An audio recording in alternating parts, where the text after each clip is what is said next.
तो जय जगन्नाथ गाइस, आपण मैंने देखिपे more fast blog and more fast blog channel fast video यहाँ। तो मुझे कहीदे जे मुझे बाहरी बसी घर बाहरी आपण मैंने नोटिस करेंगे देखिपे मो पछकानी दीवार अच्छे। तो मुझे घर बाहरी बस आपण मैं बैक साइड्र फुटेज देखा रियलिटी।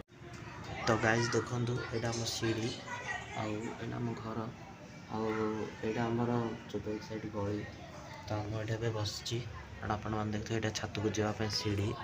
तो लिटरली गाइस मुझे बसी तो लिटरली गाइस आपण मैंने देखिपे मुझे आमर गली देखा आपण मानक। तो चलते आम गली पटे देखिए। तो गाइस देखिपे ये आम गली और गली में देखते पाने क्रिकेट खेलुंट और किसी पिला से बसी। तो देखिए गली पूरा सुनसान अच्छे कारण यहाँ खरा बेल टाइम माने द्विपहर टाइम। आउपटे भी देखिपे गली पूरा सुनसान कहीं ना गली रे। तो लिटरली आपण मैंने देखते यहाँ आम गली मुझे मो फेस कानी कैमेरा बुलाऊँ।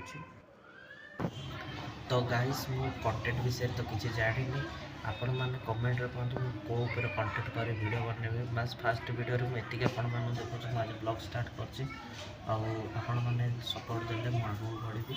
आपण मैंने कहतु जो मुझे कंटेंट उपर वीडियो बनैबे। अधिक रू अधिक कमेंट करूँ, लाइक करूँ, चैनल को सब्सक्राइब करूँ मत कहतु कौ कंटेंट उपर मो वीडियो बनैबी। तो लिटरली आपण मैंने कमेंट कहे वीडियोटा मुझे ऑफ कर।